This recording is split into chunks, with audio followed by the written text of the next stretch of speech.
J'ai signé les papiers du divorce. Ma femme, heureuse, anticipait une vie paisible avec son jeune amant. Cependant, son médecin lui a annoncé que j'avais annulé le contrat finançant son traitement, mettant ainsi fin à ses espoirs. Je m'appelle Adolphe, j'ai 45 ans et voici l'histoire de la façon dont la femme qui m'a humilié pendant des années a tout perdu sans que j'aie à élever la voix une seule fois. Laissez-moi commencer par le début, car pour comprendre la fin, vous devez savoir qui j'étais dans ce mariage. J'ai rencontré Camille quand j'avais 27 ans. Elle était belle, charmante, une de ces femmes qui illuminaient une pièce en y entrant. J'étais administrateur dans une entreprise de logistique, un homme tranquille, fait de routine, de chiffres. Elle disait qu'elle aimait ça chez moi, que j'étais son pilier, qu'elle se sentait en sécurité à mes côtés.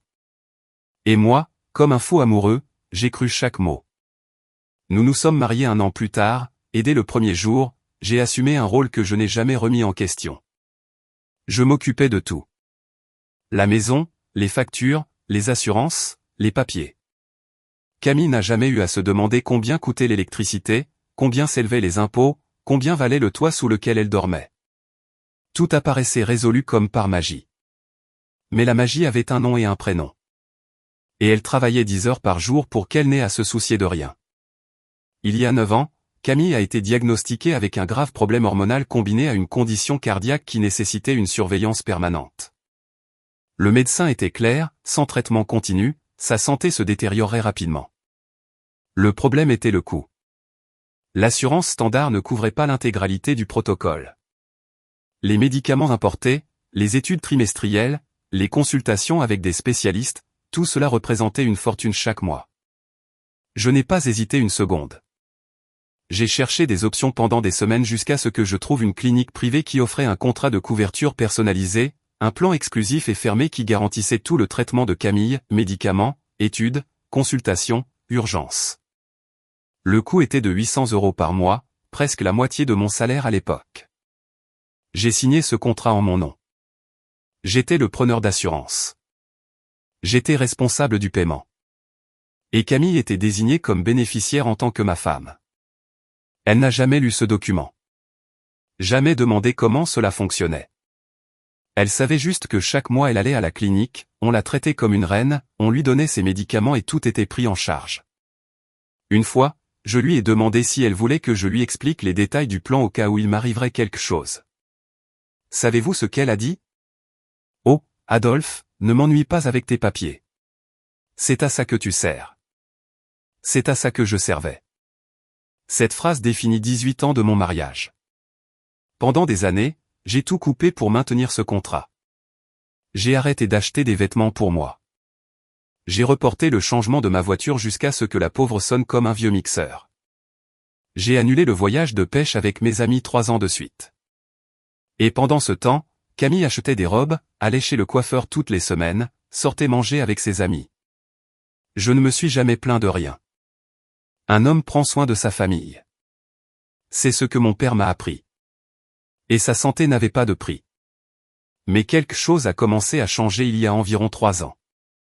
Camille a eu 40 ans et quelque chose s'est brisé en elle.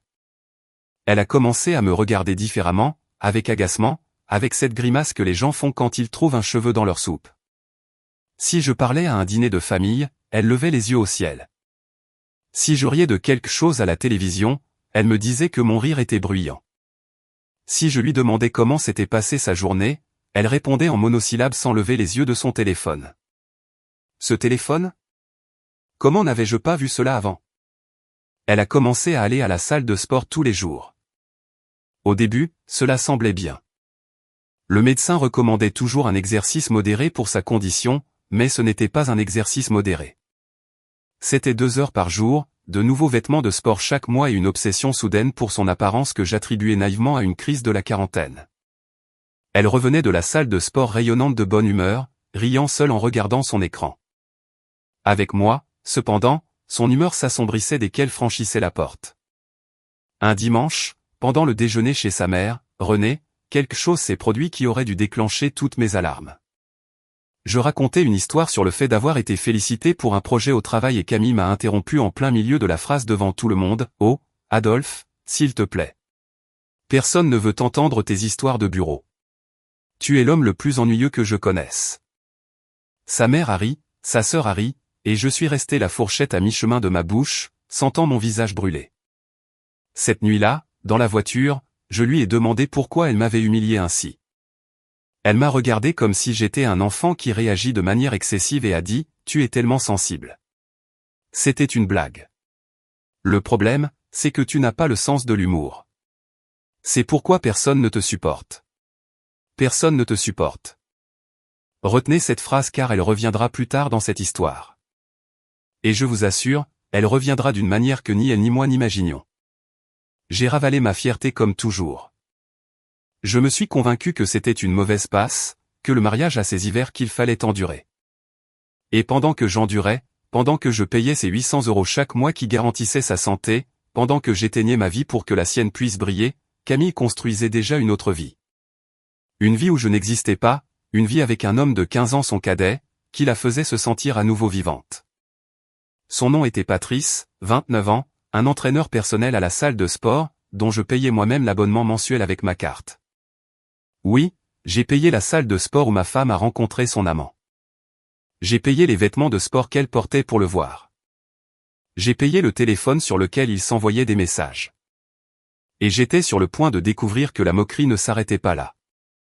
Car un après-midi d'octobre, cherchant un chargeur dans le tiroir du salon, j'ai trouvé quelque chose qui m'a arrêté le cœur.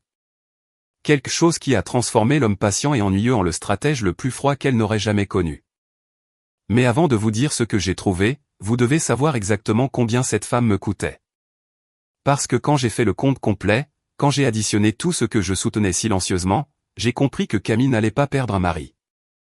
Elle allait perdre un empire invisible. Et elle ne le savait même pas. Les quelques minutes suivantes de cet appel furent une torture qu'aucun homme ne devrait avoir à vivre seul sur son propre canapé.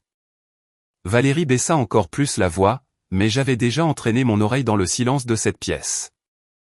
Et j'ai entendu. J'ai entendu chaque mot. Stéphanie lui a déjà parlé, dit-elle. Elle a dit, vendredi à 11 h est parfait parce qu'Adolphe est à l'entrepôt jusqu'à 18 h. Stéphanie, sa sœur, celle-là même qui venait chez moi les dimanches pour déjeuner, celle qui serrait ma mère dans ses bras en disant « Madame Hortense, vous êtes comme une seconde mère pour moi ». Stéphanie était impliquée. Les deux sœurs ensemble. Et puis Valérie mentionna l'argent. Le terrain avec la maison est évalué à 380 000 €, murmura-t-elle. Avec la signature de la vieille, nous avons la moitié assurée. Ensuite, nous irons pour la part de votre Adolphe. Mais c'est plus facile. Je peux le convaincre. Écoutez attentivement ce que j'entendais. Ma femme parlait de ma maison, de l'héritage de mon père, du toit au-dessus de la tête de ma mère malade, comme si elle parlait d'une marchandise. 380 000 €. C'était le prix de 12 ans de mariage. C'était la valeur pour laquelle une femme était capable de tromper une vieille femme atteinte de démence en lui faisant signer ce qu'on lui mettait sous le nez. Mais le pire était à venir parce que jusqu'à ce moment, je ne savais pas à qui Valérie parlait. Et puis elle l'a dit. Elle a dit un nom qui n'était pas un nom, mais un surnom. Dites au borgne de tout préparer dans son bureau. Faites vite comme la dernière fois. Pas de questions, pas de témoins supplémentaires. Le borgne. J'ai gravé ce surnom dans ma mémoire comme un fer chaud sur la peau. Comme la dernière fois, cette phrase m'a glacé plus que tout le reste parce que cela signifiait qu'ils avaient déjà fait cela. Qu'il y avait une méthode, un bureau, un homme qui préparait des papiers sans poser de questions. J'écoutais de mon canapé, les yeux fermés, l'opération de quelque chose qui fonctionnait comme une machine bien huilée. Et ma mère était la prochaine pièce que cette machine allait broyer. Valérie rit de nouveau, ce rire nouveau, inconnu, perçant. Non, ne t'inquiète pas pour lui, dit-elle. Ton Adolphe est un brave type. C'est son problème. Les braves types ne voient rien. Et elle raccrocha. J'entendis ses pas retourner au salon. Je l'entendis s'arrêter à côté de moi à nouveau. Et puis je sentis quelque chose qui faillit me faire ouvrir les yeux de dégoût. Elle me caressa les cheveux avec la même main qu'elle venait d'utiliser pour tenir le téléphone et planifier la spoliation de ma mère. Elle me caressa les cheveux et murmura, « Pauvre chérie, il est épuisé. » Puis elle alla à la cuisine et commença à préparer le dîner, fredonnant une chanson comme si rien ne s'était passé. Comme si absolument rien. Je suis resté sur ce canapé pendant 10 minutes de plus. Pas par stratégie, par paralysie. Mon corps ne répondait tout simplement pas. 12 ans d'images défilèrent dans ma tête. Notre mariage, elle vêtue de blanc sous les arches de fleurs. Les anniversaires de ma mère où Valérie organisait toujours le gâteau. Les nuits à l'hôpital quand maman fut diagnostiquée avec son déclin et Valérie me tenant la main en me disant « Nous allons traverser cela ensemble ». Combien de tout cela était réel? Quand le mensonge a-t-il commencé? Ou le mensonge était-il là depuis le début, attendant son moment comme un serpent patient sous le lit? Quand je me suis enfin réveillé, j'ai fait la performance de ma vie. Je me suis étiré, j'ai bâillé, j'ai marché jusqu'à la cuisine en traînant les pieds. Valérie m'a accueilli avec un sourire chaleureux et un bol de soupe. Tu t'es endormi comme une bûche, mon amour. Il est évident qu'on te fait travailler d'arrache-pied à cet entrepôt. Je me suis assis en face d'elle et j'ai mangé cuillère après cuillère, regardant la femme la plus belle et la plus dangereuse que j'ai jamais rencontrée. Et ici, je veux être honnête avec vous, parce que cette histoire n'a de valeur que si je la raconte complètement. Cette nuit-là, pendant que je mangeais cette soupe, j'ai voulu pleurer, lui crier dessus, renverser la table et exiger la vérité. Le vieil Adolphe l'aurait fait. L'Adolphe confiant, impulsif, le brave type qui ne voit rien. Mais quelque chose avait changé en moi sur ce canapé, une nouvelle voix froide que je ne connaissais pas m'avait dit, si tu exploses maintenant, tu perds. Elle niera tout. Elle cachera les preuves. Et vendredi à 11h, ils feront signer ta mère de toute façon, à une autre date, dans un autre endroit que tu ne connaîtras pas tais-toi. Observe. Apprends à faire semblant comme elle a fait semblant pendant 12 ans. Je n'ai pas dormi cette nuit-là. Valérie respirait paisiblement à mes côtés, et je regardais le plafond de la pièce, le plafond que mon père avait construit, repassant chaque détail. Vendredi, 11h du matin. Stéphanie impliquée. Un homme surnommé le Borgne avec un bureau comme la dernière fois. 380 000 €. La signature de ma mère sur un papier qu'elle ne pouvait pas distinguer. Je me suis levé à 3h du matin sous prétexte d'aller chercher de l'eau et je suis passé par la chambre de ma mère. J'ai ouvert la porte lentement. Elle était là, endormie, petite sous sa couverture fleurie avec son chapelet emmêlé dans ses doigts. Sur sa table de nuit, il y avait une photo de mon père et une de nous trois prises sous le citronnier, il y a de nombreuses années. Je suis resté là à la regarder et j'ai senti mes jambes trembler de colère et d'amour en même temps. Je lui ai murmuré sans la réveiller, personne ne prendra ta maison, maman. Je le jure sur mon père. Personne. Le lendemain était mardi. J'avais 3 jours. 3 jours pour découvrir qui était le Borgne, quel papier ils allaient lui faire signer, et comment l'arrêter sans alerter Valérie. J'ai feint une normalité parfaite, le baiser d'adieu, le « bonne journée, mon amour », le sourire de la porte. Mais au lieu d'aller directement à l'entrepôt, j'ai fait quelque chose que je n'avais jamais fait en 12 ans de mariage. J'ai garé ma voiture à un pâté de maison et j'ai attendu. À 9h20, Valérie est sortie, mais elle ne s'est pas dirigée vers son agence immobilière. Elle est allée dans la direction opposée, et 15 minutes plus tard, je l'ai vue se garer devant une maison que je connaissais parfaitement bien, la maison de sa sœur, Stéphanie. Stéphanie est sortie en souriant, portant un épais dossier couleur vin. Elle est montée dans la voiture de ma femme et les deux sœurs sont parties ensemble vers le centre-ville. Je les ai suivies, le cœur battant dans ma poitrine, gardant mes distances, me sentant ridicule et terrifié en même temps. Je les ai suivies. Elles ont traversé le centre, ont dépassé le marché, et se sont arrêtées dans une rue étroite de vieux bureaux. Elles sont sorties de la voiture, ont marché un demi-pâté de maison, et sont entrées dans un immeuble gris de 2 étages. Je me suis garé loin et j'ai marché sur le trottoir d'en face avec une casquette que j'avais dans la voiture, comme un espion improvisé de 44 ans. Et puis je l'ai vu. Le panneau de l'immeuble, petit, délavé, presque illisible. Mais je l'ai lu complètement. Et quand je l'ai lu, quand j'ai compris de quel genre de bureau il s'agissait et quel nom de famille était écrit sur ce panneau, j'ai dû m'appuyer contre le mur parce que mes jambes ont lâché. Je connaissais ce nom de famille. Ce nom de famille avait une histoire avec ma famille et sa présence dans ce piège changeait absolument tout. Page 7, clause 12. Laissez-moi vous la lire presque de mémoire car cette nuit-là, je l'ai répétée tant de fois qu'elle était gravée dans mon esprit.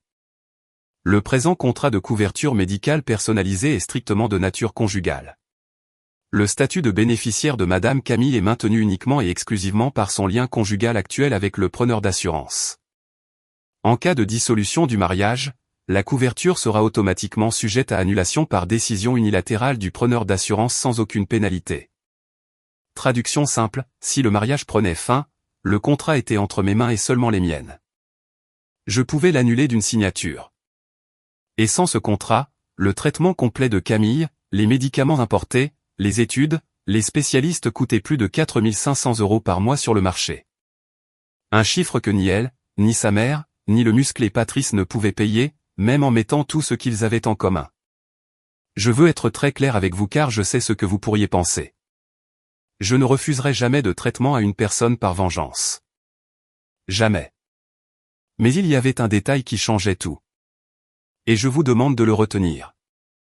Le traitement de Camille ne disparaissait pas sans ce contrat. Il y avait des options publiques, des génériques, des programmes d'état plus lents, avec des files d'attente, avec des délais, sans le tapis rouge de la clinique privée. La différence n'était pas entre la vie et la mort. La différence était entre la vie de reine que je finançais et la vraie vie à laquelle toute personne ordinaire est confrontée chaque jour. Camille allait découvrir la vraie vie. Ce n'est pas de la cruauté, c'est une conséquence. Le lendemain, j'ai appelé Alfred. Nous nous connaissons depuis l'université, et c'est le meilleur avocat de famille que je connaisse. Nous nous sommes rencontrés à son bureau un mardi à 19 h. Je lui ai mis le dossier devant lui, budget 2024, 84 pages imprimées de messages, de photos et de transcriptions audio. Alfred les a parcourus en silence, avec ce visage impassible que les avocats affichent quand quelque chose sert leur dessein. Quand il a eu fini, il m'a regardé et a dit, « Adolphe, je fais ce métier depuis 20 ans. J'ai rarement vu une telle audace. Que voulez-vous faire ? » « Je veux un divorce, ai-je dit. Mais je le veux à ma manière, sans cri, sans scandale, sans qu'elle ne se doute de rien.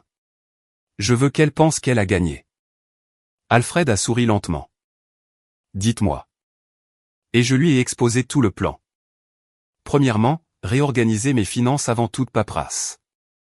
Deuxièmement, la laisser demander le divorce car j'étais sûr qu'elle le prévoyait. Les messages parlaient d'une vie tranquille avec une fréquence croissante, et Patrice la pressait avec des phrases comme « Combien de temps vas-tu rester là, mon amour ?» Troisièmement, négocier avec une fausse générosité. Lui donner ce qu'elle demandait, dans les limites du raisonnable. Signer rapidement et sans se battre. Et quatrièmement, après avoir signé, exercer mon droit en vertu de la clause 12. Tout était légal, tout était propre, tout était froid comme un bilan de fin d'année. Alfred a écouté et a ajouté les pièces manquantes. « Faisons un inventaire notarié des biens tout de suite, » a-t-il dit. Et une chose de plus, Adolphe, ne pensez même pas à la confronter avant de signer. Si elle découvre que vous savez pour Patrice, son avocat jouera la carte de la femme repentante, et cela traînera pendant 2 ans. Votre silence est d'or. Mon silence était d'or. Je l'avais donné gratuitement pendant 18 ans. Il était enfin temps d'encaisser. Les semaines suivantes furent les plus étranges de ma vie. À l'extérieur, j'étais le même vieil Adolphe. Ennuyeux, serviable, invisible. À l'intérieur, j'étais un comptable exécutant une clôture de fin d'année. J'ai transféré mes économies, 94 000 € que Camille ne savait pas exister parce qu'elle n'avait jamais de sa vie demandé, vers un nouveau compte dans une autre banque. J'ai vendu des actions que j'avais depuis des années et j'ai sécurisé cet argent. J'ai documenté avec des reçus chaque paiement que j'avais effectué sur le prêt immobilier, sur sa voiture, sur ses cartes. Alfred a tout classé. Et pendant ce temps, à la maison, le théâtre continuait. Camille était plus insupportable chaque jour, comme si le mépris ne tenait plus dans son corps. Un soir, elle a invité sa mère, Renée, et son amie Annabelle à dîner. J'ai cuisiné comme d'habitude, j'ai mis la table comme d'habitude, et au dessert, Renée a laissé échapper, me regardant avec son petit sourire, « Oh, Adolphe, ma fille a tellement de chance de t'avoir. Tu cuisines, tu repasses, tu paies. Tu es comme une femme de ménage, mais avec ton propre salaire. » Les trois ont éclaté de rire. Camille a essuyé une larme de rire de son œil et a ajouté, « Maman, n'exagère pas. Les femmes de ménage ont au moins de la conversation. » J'ai ri avec elle. Je jure que j'ai ri. J'ai débarrassé les assiettes et, en les regardant, en les écoutant rire dans le salon, j'ai pensé, riez, mesdames, profitez du spectacle. La représentation est sur le point de se terminer, et aucune d'entre vous n'a lu la fin du scénario. Le 3 décembre, Camille est rentrée à la maison avec une lueur étrange dans les yeux. Elle s'est assise en face de moi dans la cuisine, a pris une profonde inspiration comme quelqu'un qui avait répété son discours en voiture, et a dit « Adolphe, il faut qu'on parle. Ça ne marche plus. J'ai besoin d'autre chose. J'ai besoin de paix. J'ai besoin d'une vie tranquille. Je veux divorcer. Une vie tranquille. » C'était la phrase de Patrice qui sortait de la bouche de ma femme comme si c'était la sienne. Vous savez ce que j'ai fait? J'ai baissé les yeux, j'ai compté jusqu'à 5 en silence, comme quelqu'un qui encaisse un coup. Et quand j'ai relevé les yeux, je lui ai offert la performance de ma vie. Si c'est ce dont tu as besoin pour être heureuse, Camille, je ne me mettrai pas en travers de ton chemin. Elle a cligné des yeux. Elle ne s'attendait pas à ce que ce soit si facile. Pendant une seconde, juste une seconde, j'ai vu quelque chose comme de la déception sur son visage, comme si la bataille qu'elle avait tant répétée avait été annulée. Mais elle l'a rapidement couverte d'un soupir de soulagement et a dit presque gentiment, « Je savais que tu comprendrais. Tu es un homme bon, Adolphe. Ennuyeux, mais bon. Ennuyeux, mais bon. » C'était son adieu à 18 ans de mariage. La même semaine, son avocat a envoyé la proposition. Ils ont demandé la maison. Ils ont demandé la voiture. Ils ont demandé la moitié du compte commun. Alfred m'a appelé indigné. Adolphe, c'est un abus. Nous pouvons nous battre sur chaque point. Et je lui ai répondu avec une phrase qu'il a laissée sans voix, accepter tout, à une condition. Que ce soit signé avant la fin du mois. Silence au téléphone. Êtes-vous sûr, Alfred? J'ai dit, il demande les meubles sur le navire. Je garde l'océan. Ce que Camille ne savait pas, ce que son avocat n'a pas vérifié, ce que personne de son côté n'a pris la peine de lire, c'est que dans le patrimoine qu'ils se partageaient si joyeusement, l'actif le plus précieux de tout n'était pas répertorié. Parce qu'un contrat de couverture médicale n'est pas un bien matrimonial. Il ne se divise pas. Il ne se négocie pas. Il appartient au preneur d'assurance. Et le preneur d'assurance, c'était moi. La signature était prévue pour le 22 décembre à 10 h du matin chez le notaire du centre-ville. Camille est arrivée ce jour-là habillée comme pour une fête, dans une nouvelle robe rouge et un rouge à lèvres assorti. Radieuse, victorieuse. Elle s'est assise en face de moi, a fait glisser les papiers sur la table et m'a offert son propre stylo, souriante. Comme ça, tu ne pourras pas dire que je ne t'ai rien donné dans ce divorce. Sa mère, Renée, attendait à la réception avec une bouteille de cidre dans son sac. J'ai entendu Annabelle lui demander à voix basse si ce n'était pas un peu trop de célébrer là. Et Renée a répondu, célébrer? Ça, il faut le célébrer avec des mariachis. Ma fille est enfin libérée de cet homme gris.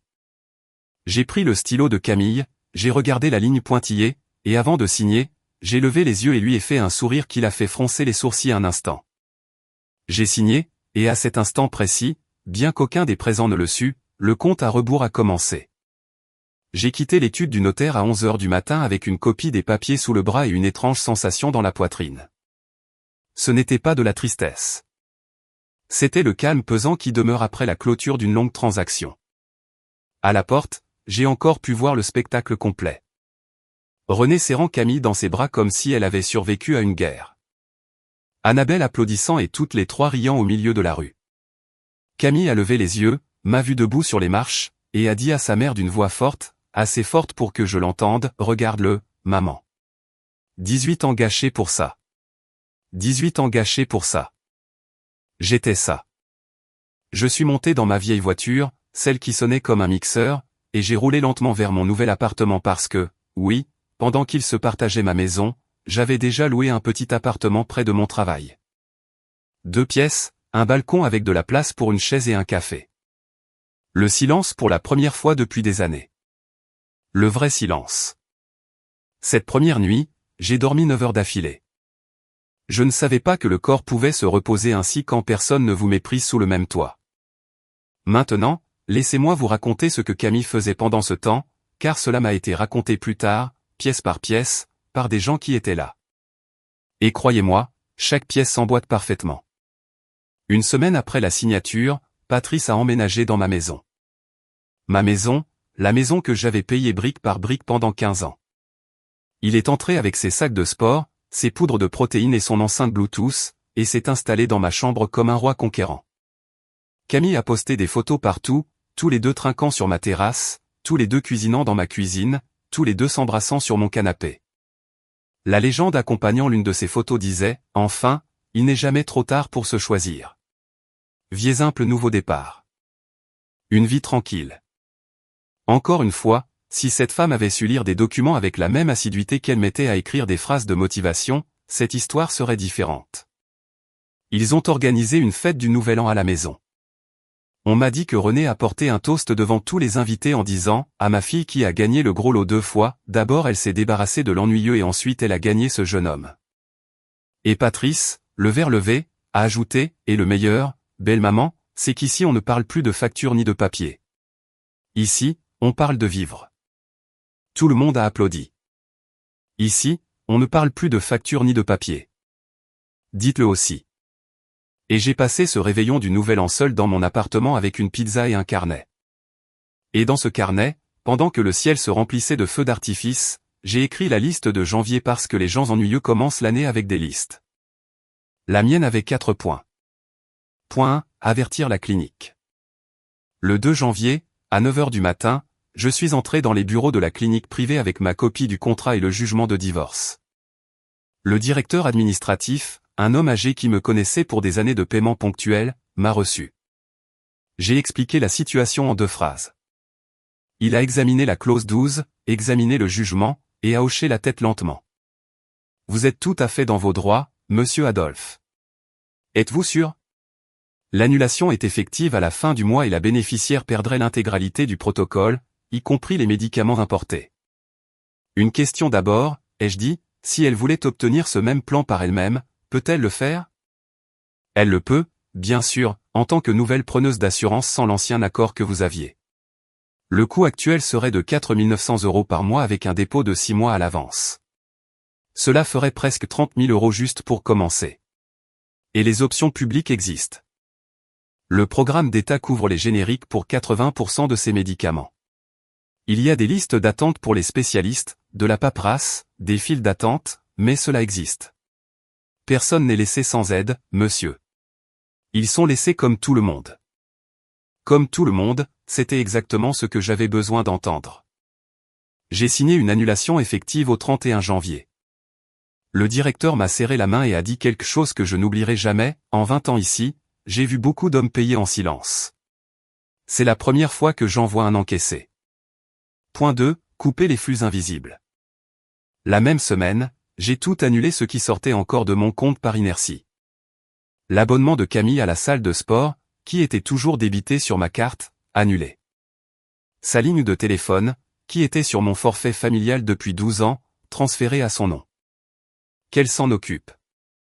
La carte supplémentaire qu'elle avait encore de mon compte, que j'ai découvert sur le relevé qu'elle avait utilisé en décembre pour acheter des vêtements à Patrice pour 640 €, bloqué le même après-midi. Point 3. L'assurance habitation. Ah, c'est un point délicat. La maison était maintenant la sienne, parfait, signé et livré. Mais l'assurance incendie, inondation et catastrophe que je payais depuis 15 ans était à mon nom, liée à mon statut de propriétaire. N'étant plus propriétaire, l'assurance était légalement nulle. J'ai averti la compagnie d'assurance comme il se doit. Je n'ai pas dit à Camille que sa nouvelle maison était maintenant sans assurance et qu'obtenir une nouvelle police lui coûterait 2 200 € par an. Non, parce que dans sa maison, comme Patrice l'a si bien dit, on ne parlait plus de facture ni de papier. Point 4. Attendre. Et cela, mon ami, est ce que personne ne comprenait d'une bonne stratégie. Je n'avais rien d'autre à faire. Pas un appel, pas un message, pas une menace. Tout ce qui a suivi était simplement la réalité. Arrivant par la poste avec son infinie patience. La réalité que j'avais tenue à l'écart de cette femme pendant 18 ans, marchant vers elle pas à pas. Le premier coup est venu doucement, presque comiquement. Manon me l'a raconté plus tard, et je vais vous expliquer qui est Manon et pourquoi elle est devenue mes yeux dans ce monde. Mi-janvier, Camille est allée à la salle de sport et sa carte ne fonctionnait pas. Adhésion annulée, lui a dit le réceptionniste. Camille a ri. Ce doit être une erreur du système. Mon mari, je veux dire mon ex-mari paie ça. Le type a vérifié l'écran et a répondu sans malice, exactement, madame. Le preneur d'assurance a annulé. Si vous voulez, vous pouvez vous inscrire vous-même. C'est 100 € par mois. On m'a dit que Camille a payé avec un visage rouge pendant que Patrice, son entraîneur, l'attendait à l'intérieur, ignorant de tout. Cette nuit-là, elle a écrit à Annabelle, le misérable a annulé mon abonnement à la salle de sport. Quel petit homme pour 100 €. Dieu merci, les choses importantes ne dépendent pas de lui. Les choses importantes. Elle croyait que les choses importantes étaient garanties. Elle croyait que la clinique, les médicaments, les consultations avec le médecin, tout le monde de la santé qui la soutenait depuis 9 ans était une sorte de droit naturel qui existait juste comme ça, comme l'air ou la pluie. En 18 ans, elle n'a jamais demandé comment ça fonctionnait, n'a jamais lu un papier, n'a jamais voulu être ennuyée par les détails. Le 31 janvier à 23h59, le contrat médical que j'avais soutenu avec 800 € par mois pendant 9 ans, plus de 194 000 € au total, a expiré en silence. Comme expirent les choses dont personne ne se soucie. Et le 26 février, Camille avait son bilan mensuel prévu. Son bilan habituel, sa routine de reine. Elle allait entrer dans cette clinique comme tous les autres mois avec son sac cher et son parfum, saluant la réceptionniste par son nom, seulement cette fois sur l'écran du système. À côté de son nom, il y aura un mot en rouge qu'elle n'avait jamais vu auparavant, inactif.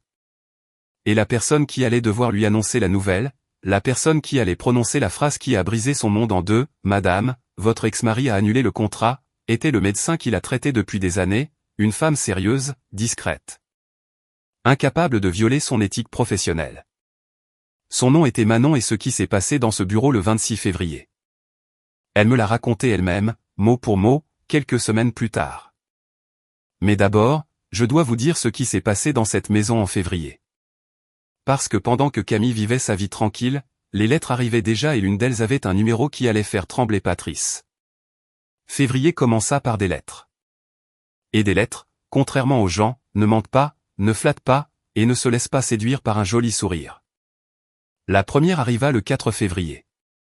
Une enveloppe blanche, en tête de banque, avis de paiement, mensualité du prêt immobilier, 400 €, payable avant le 10. Car bien sûr, il y a un détail que Camille et son avocat ont négligé dans leur hâte de tout me prendre avant la fin du mois. La maison avait un prêt immobilier actif. Il restait 6 ans de paiement, environ 96 000 € de dette en cours. Pendant 15 ans, ce paiement était sorti de mon compte avec la ponctualité d'une horloge suisse. Si silencieux, si automatique que pour Camille, la maison était simplement payée parce que personne ne lui avait jamais rien facturé. Son avocat a demandé la maison. Alfred, avec toute l'élégance du monde, l'a livrée avec tout ce que la maison incluait, et une propriété hypothéquée inclut son hypothèque. C'est dans le jugement de divorce, page 4. Dans un paragraphe qu'elle a signé sans lire, la partie bénéficiaire assume la propriété du bien avec toutes ses charges et servitudes actuelles. Toutes ses charges et servitudes actuelles, 7 mots qui valaient 96 000 €. On m'a dit que Camille a pris cette lettre de la banque, l'a regardée confuse, et l'a passée à Patrice, en riant, « Regarde, ils envoient encore du courrier pour l'ennuyeux ici. Il faut dire à la banque qu'il ne vit plus à cette adresse. » Et elle l'a laissé dans un tiroir sans l'ouvrir complètement, sans comprendre que son nom, pas le mien, était maintenant inscrit comme débitrice. La deuxième lettre est arrivée à la mi-février. La compagnie d'assurance confirmant formellement l'annulation de la police d'assurance habitation. Ils ne l'ont pas lu non plus. Dans cette maison, on ne parlait plus de facture ni de papier. Rappelez-vous, on parlait de vivre. Et ils ont vécu. Mon Dieu, qu'ils ont vécu. Annabelle, qui au fond était toujours plus une commère qu'une amie loyale, et cela m'a finalement été bénéfique, a raconté plus tard à la moitié du monde à quoi ressemblait ce mois de février. Des dîners au restaurant 3 fois par semaine. Un week-end à la plage que Camille a payé entièrement, hôtel et repas, car Patrice était à court d'argent ce mois-là. De nouveaux vêtements pour lui, des baskets à 380 €. Une veste en cuir à 520 €. Camille a tout payé avec ses cartes de crédit et avec sa part du compte commun du divorce, environ 30 000 € qu'elle avait reçus, convaincue que cet argent était le début de sa nouvelle vie et non ce qu'il était réellement, le carburant d'un feu qui brûlait déjà. Et d'où ai-je tiré tant de détails, me demanderez-vous? C'est là qu'intervient Manon. Et je veux vous dire qui est l'écart dans cette histoire, c'est la seule personne, à part Alfred, qui a agi comme un être humain décent. Manon était le médecin traitant de Camille à la clinique pendant 6 ans. Une spécialiste sérieuse d'une 50aine d'années. Une de ces professionnelles qui apprend le nom des patients et le nom du membre de la famille qui attend dehors. Et le membre de la famille qui a attendu dehors pendant 6 ans, rendez-vous après rendez-vous, c'était moi. Je l'emmenais. Je l'attendais. Je payais le caissier. Je notais les instructions quand Camille sortait en disant « Je ne sais pas ». Elle a dit quelque chose à propos des niveaux. Vous lui demanderez, Manon et moi avons eu des centaines de conversations en salle d'attente. Elle savait parfaitement qui soutenait ce traitement. Les médecins voient tout, même s'ils ne disent rien. Quand la clinique l'a informée en interne de l'annulation du contrat, Manon m'a appelé directement sur mon téléphone. Adolphe, j'ai vu l'annulation dans le système. Je n'appelle pas pour vous juger. J'appelle pour vous demander si vous allez bien parce qu'en 6 ans, vous n'avez jamais manqué un paiement et quelque chose de très grave a dû se passer. Je lui ai raconté, pas tout, mais assez sur le divorce, sur Patrice, sur les messages. Il y eut un long silence à l'autre bout et puis Manon dit quelque chose qui me marqua, vous savez, en tant que médecin, je vais m'assurer quelles sont ces options de continuité de soins dans le système public. C'est mon devoir et je le remplirai. Mais en tant que personne, Adolphe, je vais vous dire une chose. Pendant toutes ces années, pas une seule fois je ne l'ai entendu vous remercier dans cette salle d'attente. Pas une seule fois. Pas une seule fois. 6 ans de rendez-vous. Pas une seule fois. Je lui ai demandé une seule faveur. Et je veux être clair que c'était la seule chose que j'ai demandé.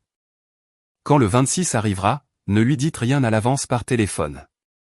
Laissez-la venir pour son rendez-vous normal. Dites-lui juste la vérité administrative telle qu'elle est, rien de plus. Manon a accepté parce que je ne lui ai rien demandé qui violait son éthique.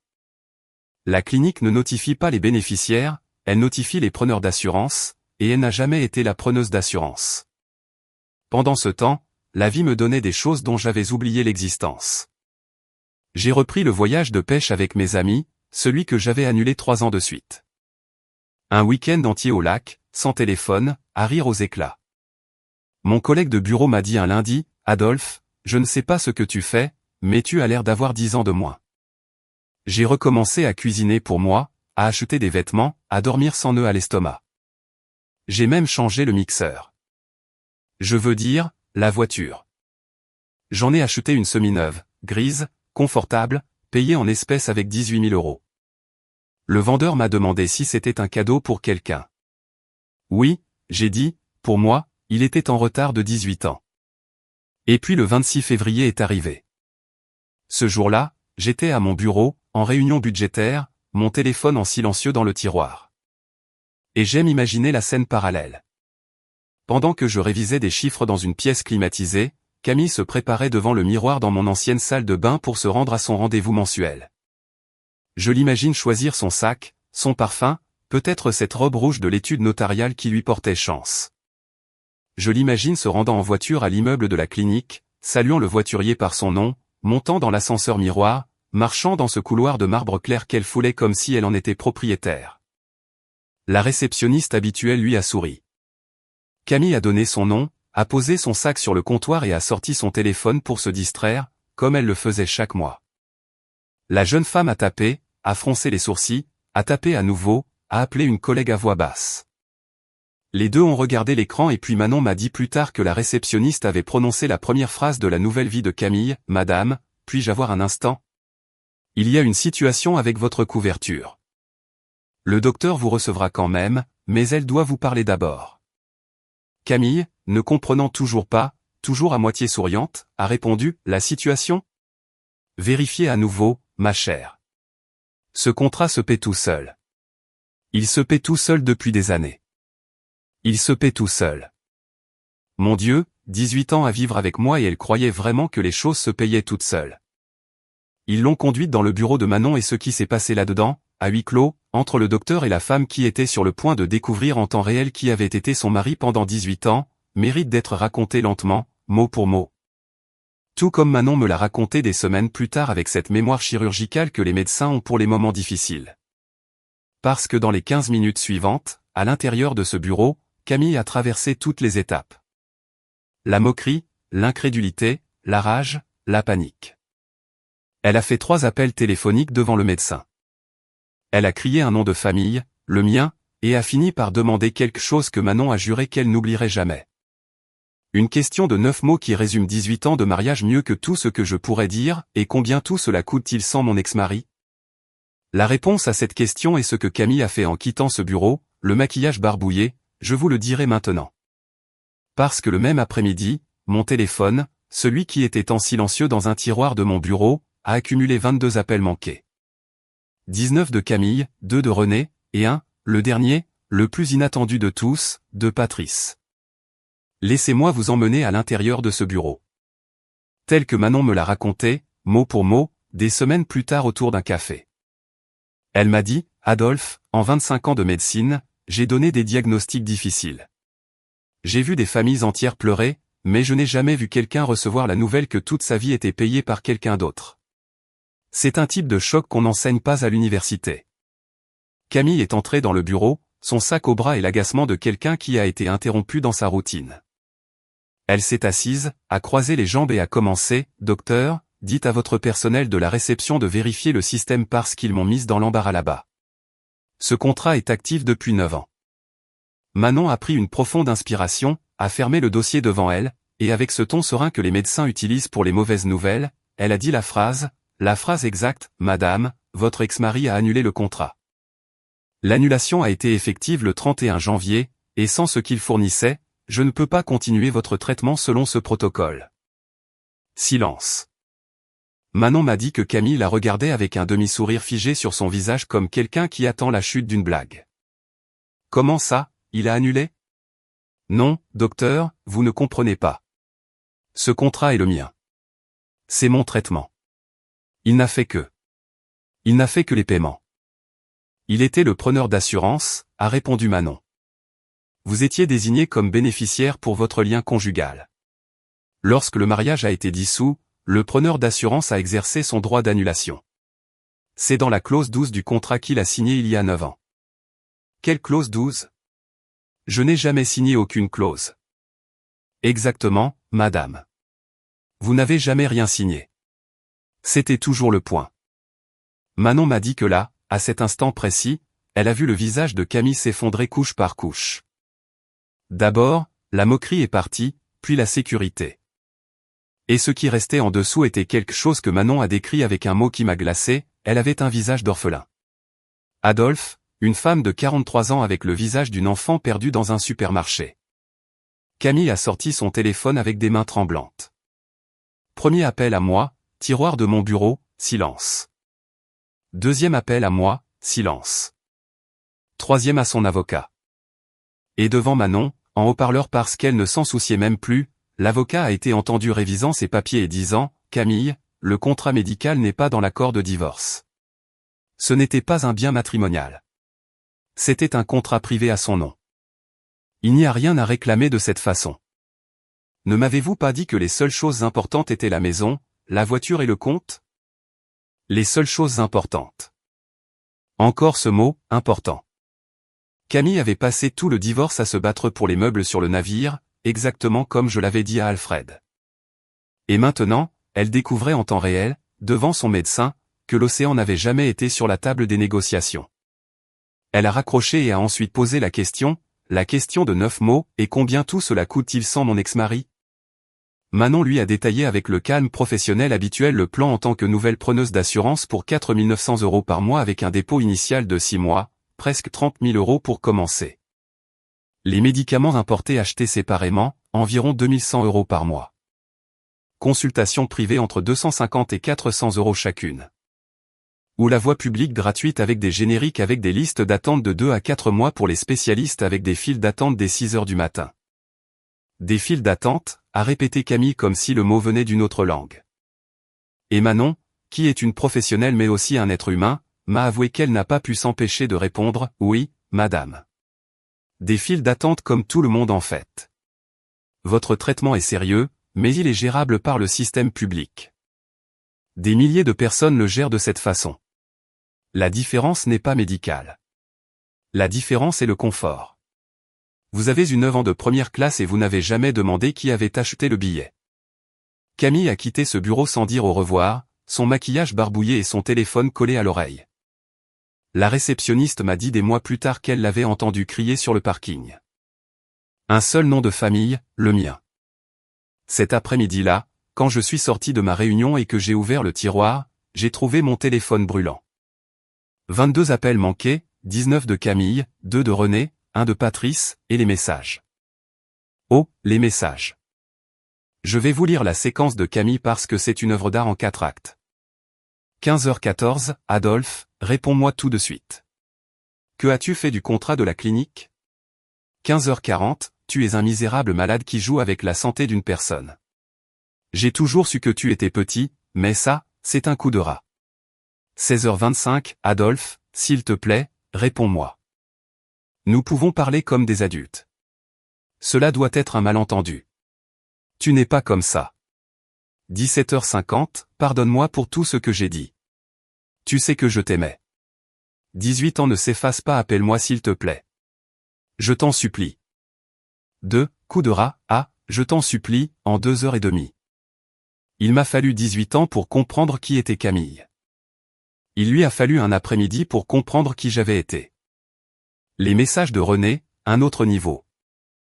Adolphe, c'est René. Je sais que nous avons une différence, mais nous sommes de la famille. Ma fille est désespérée. Les hommes bons ne font pas ces choses. Appelle-moi. Nous sommes de la famille. La dame qui a trinqué au cidre chez le notaire pour la libération de sa fille. Celle qui m'a traité de domestique avec mon propre salaire à ma propre table. Famille. Et Patrice. Son message mérite un cadre doré. Quoi de neuf, Adolphe? C'est Patrice. Écoute, mon pote. Bon, je sais que c'est gênant, mais il faut être des hommes et régler ça. Le problème de Camille est un problème médical. On ne peut pas jouer avec ça. Elle ne va pas bien, et personne ici ne devrait avoir à payer ces sommes. Il faut qu'on trouve un accord. Cordialement.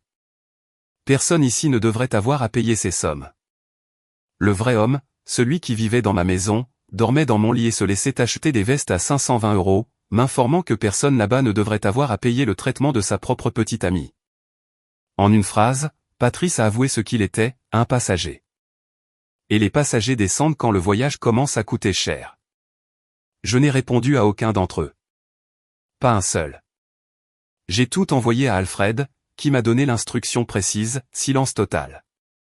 Ils déformeront toute réponse que vous donnerez. S'il y a quelque chose de légitime à réclamer, qu'ils le fassent par les voies légales. Spoiler, il n'y en a pas. Mais mon silence ne signifiait pas le silence dans le monde. La même nuit, mon téléphone a sonné une fois de plus. Un numéro que je n'avais pas enregistré. J'ai répondu par pur instinct. Et une voix de femme basse et inconfortable a dit, « Adolphe, c'est Annabelle. Ne raccrochez pas, s'il vous plaît. J'ai besoin de vous dire ce qui se passe dans cette maison parce que je ne veux plus en faire partie. » Annabelle, l'âme sœur, celle qui a ri à ma table de la blague de la femme de ménage, celle qui a applaudi chez le notaire. Savez-vous pourquoi elle m'appelait? Parce que cet après-midi-là, après la clinique, Camille était allée chez elle pour lui emprunter de l'argent, 10 000 € pour résoudre un problème médical urgent. Et Annabelle, qui n'est pas stupide, lui a demandé, « Et Patrice ne peut pas t'aider ?» La réponse de Camille fut le silence.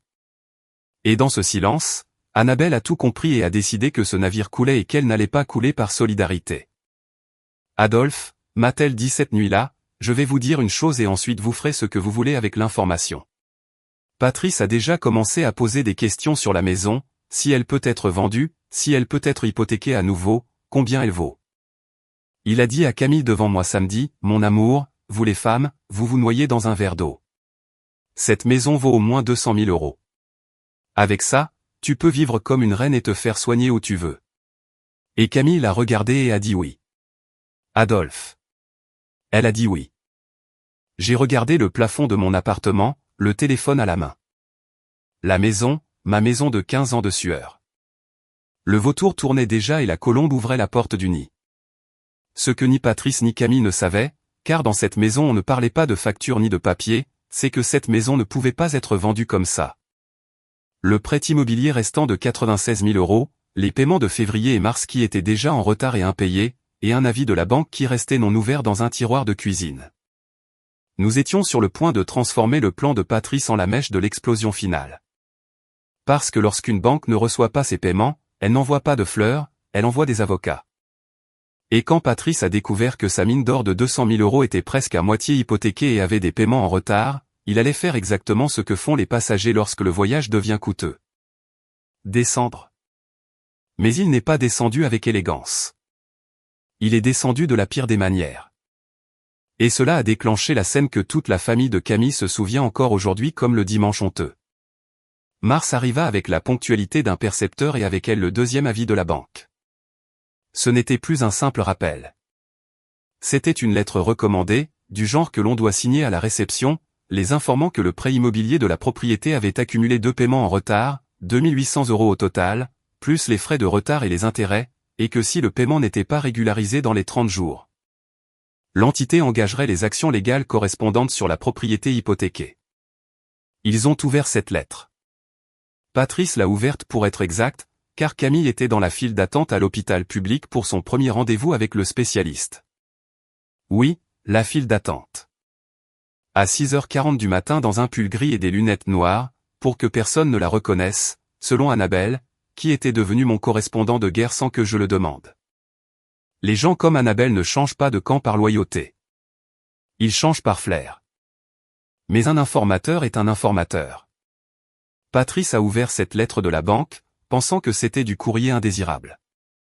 Et là, dans le couloir de mon ancienne maison, l'entraîneur personnel a découvert 3 mots qui n'étaient pas dans son vocabulaire, hypothèque, privilège, saisie. Il lui a fallu un appel à la banque et 20 minutes d'attente pour comprendre l'ampleur.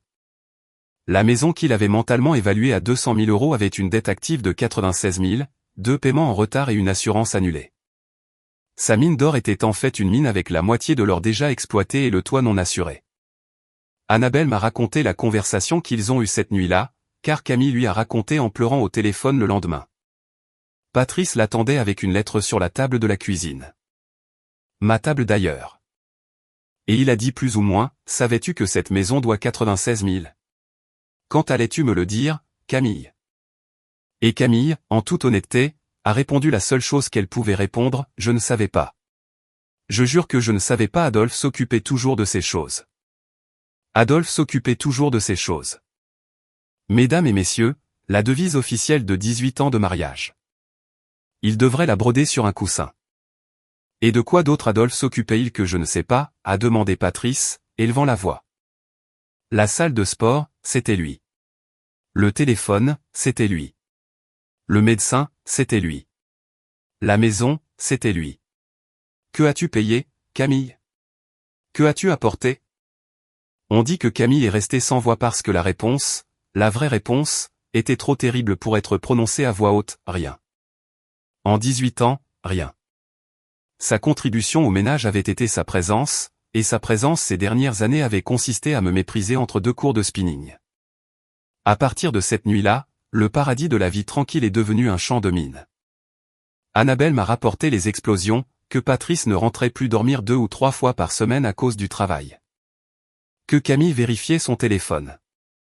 Elle, l'experte des téléphones des autres sous l'oreiller. Quelle ironie parfaite que les dîners romantiques sur ma terrasse se soient transformés en disputes hurlantes que les voisins entendaient fenêtres fermées. Que Camille avait commencé à vendre des choses, la cafetière italienne, 2 sacs de créateurs, la montre que je lui avais offerte pour notre 15e anniversaire, tout à moitié prix, tout en hâte, tout pour rassembler les 2 800 € pour la banque. Tandis que Patrice, le vrai homme, apportait des phrases de motivation. Et puis le fameux dimanche arriva. Le dimanche honteux. C'était l'anniversaire de René, 70 ans. Une grande fête. Toute la famille réunie dans une salle louée, cousins, tantes, voisins, les amis du groupe de l'église. Camille arriva avec Patrice, tous deux souriants, tous deux jouant le film d'un couple heureux car devant la famille, le personnage devait être maintenu. La version officielle était toujours que Camille vivait son meilleur moment, que le divorce avait été une libération, et que la question de la clinique était un malentendu juridique que les avocats résolvaient. Le problème avec les films, c'est qu'ils coûtent de l'argent. Et à mi-chemin de la fête, quand on a apporté le gâteau, le propriétaire de la salle s'est discrètement approché de René pour un détail administratif. Le solde de la location, 900 €, n'avait pas été payé. René, devant deux tantes, a répondu avec la plus grande naturelle. « Oh, ma fille paie ça.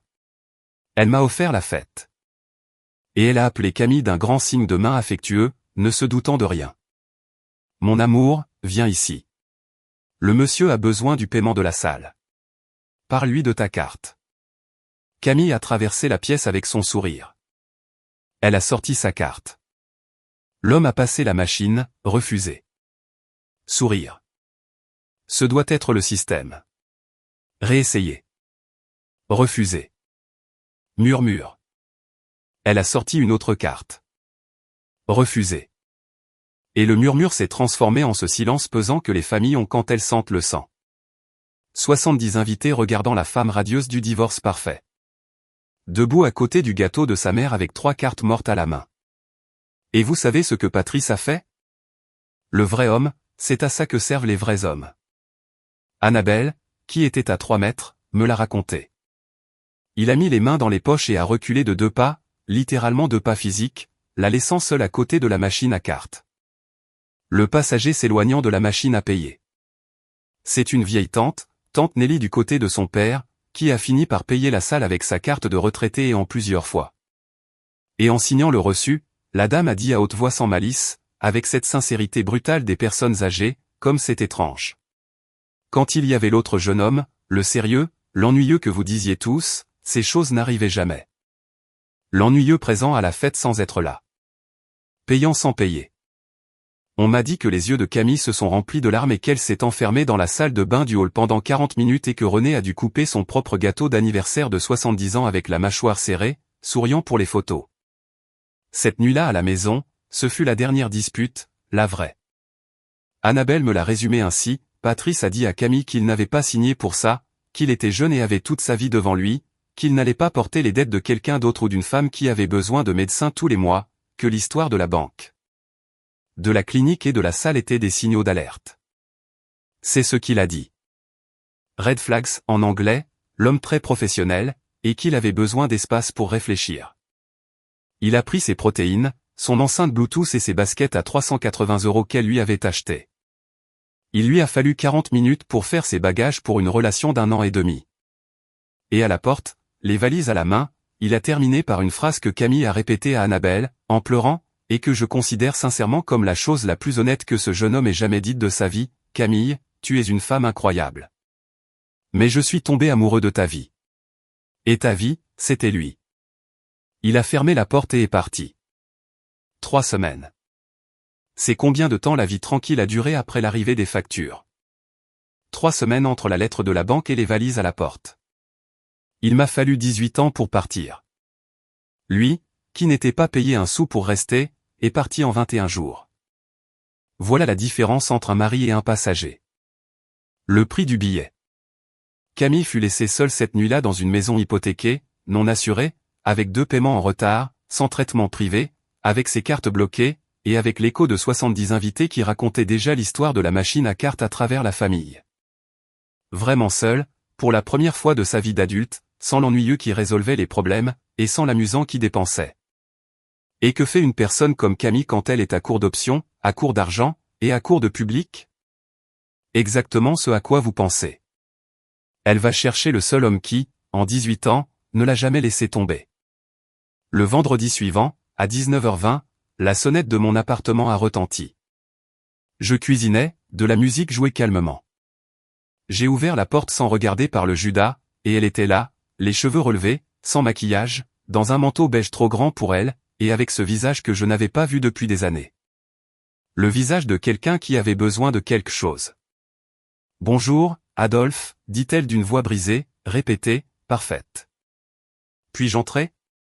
Je viens parler à mon mari. » « Mon mari, dit-elle, mon mari. » 4 mois après avoir signé le divorce de sa propre main, la femme qui avait célébré mon départ de sa vie avec du cidre se tenait à ma porte en m'appelant son mari. Ce qui s'est passé dans les 20 minutes suivantes a été la conversation la plus importante de ma vie, et je vais vous la raconter mot pour mot. « Puis-je entrer ? Je viens parler à mon mari. » Je l'ai regardé pendant 3 secondes qui ont dû lui sembler 3 heures. Et j'ai répondu avec la première d'une liste de vérités qui attendaient leur tour depuis 18 ans.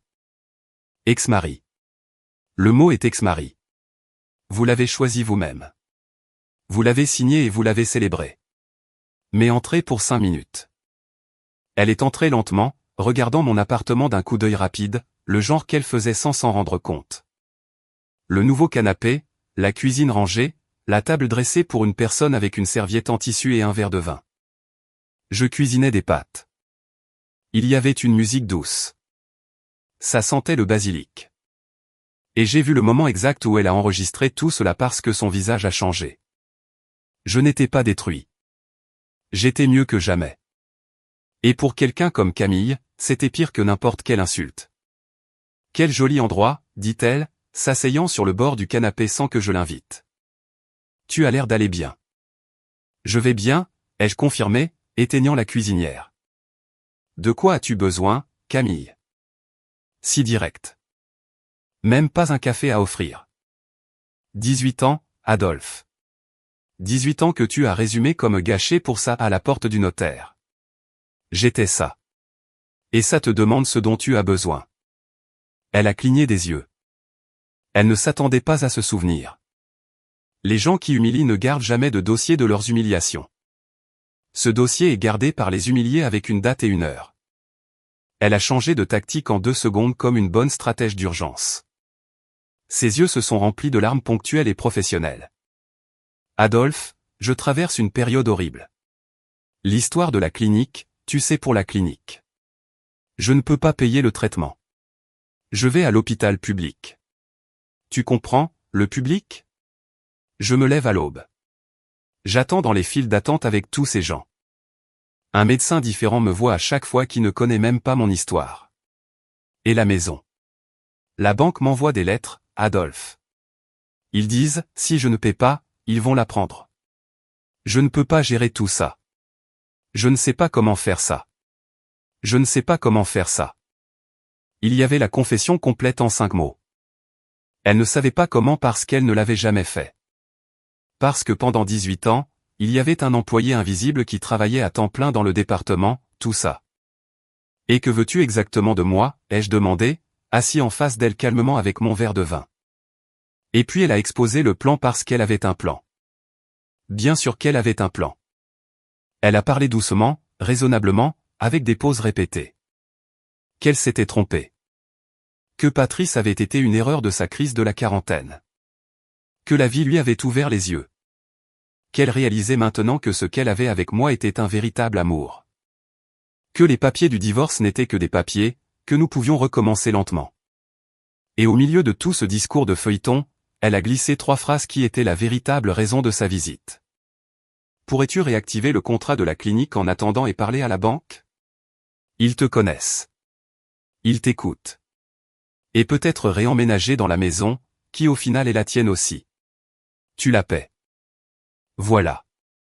Vous le voyez? L'offre complète. Je retrouverai mon poste d'employé. Et elle retrouverait sa vie de reine. Et nous appellerions cela un véritable amour et une seconde chance. J'ai posé mon verre sur la table et je lui ai parlé avec le calme le plus absolu de ma vie parce que j'écrivais ce discours depuis des mois, peut-être des années, sans le savoir. Camille, je vais répondre à tout dans l'ordre. Premièrement, le contrat ne peut pas être réactivé. Un nouveau peut être souscrit. Il coûte 4 900 € par mois avec un dépôt de 30 000 €. Je ne vais pas le payer. Deuxièmement, la banque ne me connaît pas. Il connaissait mes paiements. C'est différent. La maison est à toi. Tu l'as demandé. La dette est à toi. Troisièmement, je ne reviendrai jamais. Et maintenant, je vais te dire la partie que tu n'es vraiment pas venu entendre. Elle était immobile. Et j'ai continué, tu n'es pas là parce que tu m'aimes. Tu ne m'aimais même pas quand il était commode de m'aimer. Tu es là parce que tu as manqué d'argent. Tu as manqué de petit ami. Et tu as manqué de public. Tu es là parce que tu as découvert que la vie tranquille que tu as annoncée si forte était fabriquée par moi chaque mois en silence pendant que tu me traitais d'ennuyeux à la table de ta mère. J'ai lu les messages, Camille. Tous. Ceux sur le vieil homme ennuyeux qui paie tout sans demander. Ceux sur j'ai dégoût de rentrer à la maison. Celui de mon anniversaire. Celui de la plage où tu as juré sur ta vie. Sur ta vie. Camille, tu as juré sur cette vie que je soutenais à 800 € par mois. Elle est devenue blanche. Vraiment blanche comme du papier. Depuis quand? Depuis octobre. Pendant des mois avant que tu ne signes, chaque mot gentil que je t'ai dit à cette époque. Chaque dîner que je t'ai servi. Tout ce que tu as dit, c'est bien que tu sois si exigeant avec toi-même à la salle de sport, je savais déjà tout. Et tu sais ce qui est le plus triste? C'est que même à ce moment-là, tu ne l'as pas remarqué. Tu étais tellement occupé à me mépriser que tu n'as pas remarqué que l'ennuyeux te disait au revoir depuis des mois. Tu m'as trompé, murmura-t-elle. Et je jure, elle le dit avec indignation. Avec une indignation authentique. Non, Camille. J'ai signé tout ce que tu as demandé et je t'ai donné tout ce que tu as exigé. Ce n'est pas de la tromperie. La tromperie, c'est ce qui se trouve dans les 84 pages de capture d'écran que j'ai conservées. J'ai juste arrêté de me mettre en travers de ta vie tranquille et ensuite j'ai arrêté de la payer. Parce que écoute-moi attentivement. Cette phrase est la dernière leçon gratuite que je te donne. Je n'ai jamais été ennuyeux. J'étais le prix de ta tranquillité. Et tu as décidé de cesser de me payer en premier. Elle se leva du canapé, tremblante. Elle chercha la colère et trouva la panique. Tu vas me laisser malader dans la rue. Ce n'est pas ce que fait un homme bon. Personne ne te laisse dans la rue. Tu as une maison. Vends-la. Paie le prêt immobilier. Il te restera plus de 90 000 €. Avec ça, tu peux payer des années de traitement, public ou privé, comme tout le monde qui gère ce qu'il a. Je peux même te recommander un bon administrateur. Oh, attends. Tu en avais déjà un pendant 18 ans. Tu l'appelais ça. Elle marcha vers la porte comme si elle était étourdie. Et dans l'encadrement de la porte, elle se retourna pour le dernier coup. Le coup de réserve. Celui que les gens comme elle gardent pour la fin. Tu vas être seul, Adolphe. Seul et amer. Personne ne te supporte. Tu savais ça? Personne ne te supporte. C'était la phrase que je vous avais dit dans la première partie qu'elle reviendrait. Personne ne te supporte. La même qu'elle m'avait dite dans la voiture cette nuit-là après m'avoir humilié à la table de René. Et moi, qui attendais ce moment depuis des années sans le savoir, j'ai souri et j'ai répondu, peut-être, mais n'est-ce pas drôle? Celui que personne ne supporte soi-disant est en train de manger des pâtes avec du vin chez lui, en paix. Et celle qui était l'âme de toutes les fêtes sonne aux portes un vendredi soir pour demander à être entretenue. Au final, tu avais raison sur une chose, Camille, l'un de nous était insupportable. Tu as juste mal compris le nom. J'ai fermé la porte doucement, sans la claquer. Les claquements sont pour les gens qui ont encore quelque chose en suspens. Et je suis resté là un instant, la main sur la porte, attendant de sentir quelque chose. Culpabilité, pitié, nostalgie, peu importe. Vous savez quoi? J'ai eu faim. Juste faim. Je suis retourné à la cuisine, j'ai rallumé la cuisinière, j'ai fini mes pâtes et j'ai dîné avec la musique. J'ai dormi comme un bébé. Mais cette histoire n'est pas encore terminée car il y avait un chapitre que je n'avais pas prévu. Un que la vie a écrit d'elle-même dans les mois suivants. La vente de la maison, le destin de Patrice, qui, croyez-moi, la vie avait une facture à son nom. Un appel inattendu de tante Nelly qui m'a fait pleurer pour la première fois de tout ce processus. Et le jour où j'ai croisé Camille un an plus tard dans l'endroit le plus inattendu de tous, cette fin avec tous ses comptes réglés. Je vous le dis maintenant. Laissez-moi vous raconter comment la vie a fini de disposer chaque pièce car j'ai cessé de déplacer les pièces d'échecs après ce vendredi soir. Tout ce qui a suivi, la réalité l'a fait d'elle-même avec cette justice lente et silencieuse qui ne fait pas les gros titres, mais qui ne manque jamais. Commençons par la maison. Camille a essayé de s'y accrocher 2 mois de plus. Elle a vendu ce qu'il restait à vendre, les meubles de la salle à manger, la grande télévision, même le service de vaisselle de mariage que René nous avait offert. Mais un prêt immobilier est un animal qui mange tous les mois. Et elle n'avait jamais nourri un animal comme ça de sa vie. En mai, avec 4 mensualités en retard et la banque à ses trousses, elle n'eut pas d'autre choix. Elle mit la maison en vente, et vous savez qui est apparu en tournoyant autour de la vente? Vous n'allez pas le croire, Patrice. Le jeune homme a eu l'audace de lui envoyer un message après avoir disparu pendant 2 mois. Salut, Camille. J'ai entendu dire que tu vendais la maison. J'ai un ami investisseur qui achète rapidement et en espèces. Je peux faire la connexion. Évidemment, j'obtiens une commission. Comme ça, on s'aide mutuellement. Réfléchis-y. Comme ça, on s'aide mutuellement. Le passager était de retour, mais maintenant en tant qu'agent immobilier pour le naufrage. Annabelle m'a dit que Camille a pleuré de rage pendant une demi-heure puis l'a bloqué.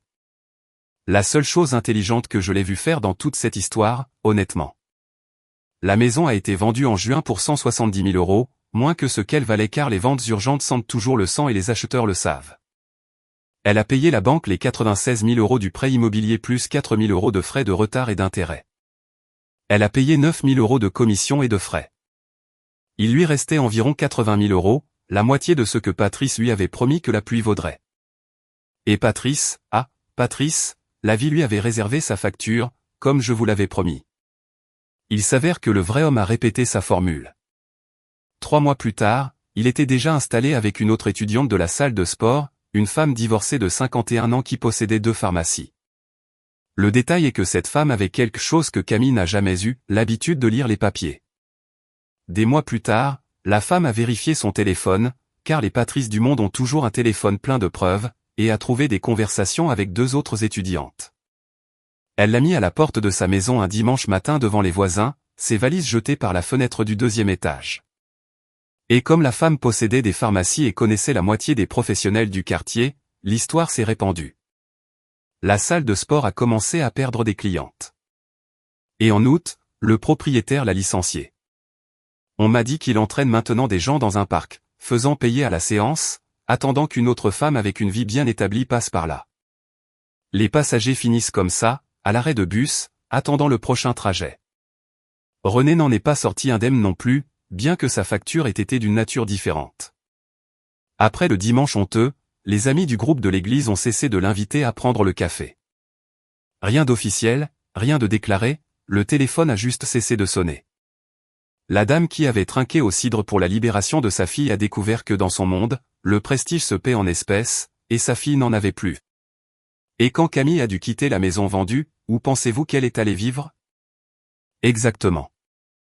Dans la chambre d'amis de René. Toutes les 2 sous le même toit. La stratège et son entraîneur avec 80 000 € que maintenant, pour la première fois de sa vie, Camille gérait seule, comptant chaque dépense, gardant chaque reçu. Elle a appris à faire les comptes à 43 ans. On dit qu'il n'est jamais trop tard. Et maintenant, laissez-moi vous parler de l'appel de tante Nelly, car je vous ai dit qu'il m'a fait pleurer. Et je n'exagérais pas. C'était en juillet. Un mardi au hasard. Numéro inconnu. Adolphe. C'est Nelly. La tante de Camille. La sœur de son père.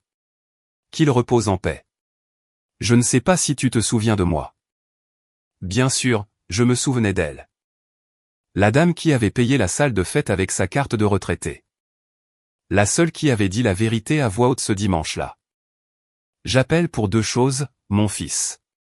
D'abord, pour m'excuser. Je suis restée silencieuse pendant de nombreuses années à regarder comment il te traitait dans cette famille, au dîner, aux fêtes, et je me suis tue pour ne pas m'impliquer. Nous, les personnes âgées, nous nous taisons beaucoup et c'est aussi une forme de mensonge. Deuxièmement, pour te remercier car le mois dernier. Mon réfrigérateur est tombé en panne et un technicien payé est venu en disant que c'était un cadeau d'une vieille connaissance et un jeune homme m'a décrit la connaissance, Adolphe, la cinquantaine, sérieux, avec un bon visage. Je ne connais personne d'autre comme ça. Je suis resté silencieux parce que oui, c'était moi. Quand j'ai appris l'histoire de la salle, de sa carte de retraité payant pour la fête de quelqu'un d'autre en plusieurs fois, j'ai passé un appel. Un réfrigérateur, 500 €. Rien pour moi. Tout pour une dame vivant d'une pension. Madame Nelly, ai-je dit, vous avez été la seule personne de cette famille à me défendre, et vous ne me connaissiez même pas bien. Et elle a répondu avec la phrase qui m'a brisé, celle que je me répète encore quand je doute de tout cela, je ne t'ai pas défendu, mon fils. J'ai défendu ce qui est juste, ce qui parfois semble la même chose, mais pas toujours. Dans ton cas, oui. J'ai pleuré quand j'ai raccroché. Pour la première fois de tout ce processus, j'ai pleuré. Pas pour Camille, pas pour les 18 ans, pas pour ce qui était perdu. J'ai pleuré parce que j'ai découvert qu'une inconnue de 80 ans m'avait vu plus clairement à une fête que ma propre femme en près de 2 décennies. Il y a des larmes qui ne sont pas de tristesse, elles sont de repos. Et nous arrivons à la fin, à la rencontre 1 an après la signature du divorce, presque exactement. C'était en décembre au supermarché. J'étais à la caisse avec mes courses pour le dîner, des pâtes, du basilic, une bouteille de vin, et je l'ai vu 2 caisses plus loin avec un panier en plastique à la main, mince, les cheveux relevés, sans aucune de cette lueur royale, mais pas détruite non plus. Normale, commune, comme tout le monde, ce qui était exactement la phrase utilisée par le directeur de la clinique. Vous vous souvenez? Dans son panier, du pain, des médicaments génériques de pharmacie dans un sac blanc, une boîte de café bon marché. Elle m'a vu. Nous nous sommes regardés pendant 2 secondes, peut-être 3, et je m'attendais à tout. Haine, larmes, une scène. Mais Camille a fait quelque chose que je n'attendais pas. Elle m'a fait un petit hochement de tête, un salut minimal, presque imperceptible. Et dans ce geste, il y avait quelque chose que je n'avais jamais reçu d'elle en 18 ans de mariage, du respect. Le respect tardif que des gens comme Camille n'apprennent à avoir que lorsqu'ils doivent payer leurs propres factures. J'ai rendu le geste, j'ai payé mes affaires, et je suis sorti vers le parking jusqu'à ma voiture grise payée en espèces sous un ciel de décembre aussi propre qu'un bilan clôturé. Je n'ai pas ressenti de victoire, pour être honnête. La victoire est un feu rapide. Et la mienne était autre chose. C'était la paix. La différence est que la victoire a besoin d'un adversaire vaincu et la paix n'a besoin de personne. Je n'avais plus besoin de personne devant moi. Aujourd'hui, alors que je vous raconte cela, plus de temps s'est écoulé. Je suis toujours dans mon appartement, bien que je regarde une petite maison près du lac où je pêche avec mes amis. J'ai repris des choses que j'avais enfouies, amis, voyages, promenades. J'ai appris à être seul sans être vide, ce qui sont 2 choses qui se ressemblent à l'extérieur et sont des opposés à l'intérieur. Et de temps en temps, Nelly m'appelle pour me raconter comment les choses se passent car nous avons gardé cette habitude, l'affection qui est venue tard, mais qui est venue. Camille est toujours chez René. Elle travaille à temps partiel dans un magasin de vêtements. Son premier salaire de sa vie à 44 ans. Elle poursuit son traitement via le système public avec ses files d'attente et ses génériques, stables comme des milliers de personnes. Sa santé va bien. Son royaume n'est plus. Mais sa santé va bien. Et je veux que cela soit clair car je n'ai pris la vie de personne. Je lui ai juste rendu la sienne. La vraie. Celle qui était la sienne sans moi. Beaucoup de gens, en entendant cette histoire, me demandent si je regrette quelque chose. Et oui, je ne regrette qu'une chose. Avoir mis 18 ans à comprendre que l'amour ne se démontre pas en disparaissant sous les factures de quelqu'un d'autre. Que soutenir quelqu'un qui vous méprise n'est pas de la noblesse. C'est de la peur dans un costume de noblesse. Un homme bon n'est pas celui qui supporte tout. C'est celui qui sait ce qu'il mérite de supporter et ce qu'il ne mérite pas. Ils m'ont appelé ennuyeux. Et ils avaient raison sur une chose. J'étais prévisible. Prévisible dans le paiement. Prévisible dans le silence. Prévisible dans le fait de rester. Ce qu'ils n'ont jamais calculé, c'est que les gens prévisibles ont un avantage mortel. Quand nous faisons enfin quelque chose d'inattendu, personne ne le voit venir. Elle voulait une vie tranquille. Moi aussi. Bien que je ne le savais pas. Nous l'avons tous deux obtenu. La différence est qui paie pour cela. Et cela, mon ami, est la morale qui ne semble pas une morale dans cette vie. Tout le monde découvre tôt ou tard exactement combien coûte ce qu'il pense être gratuit.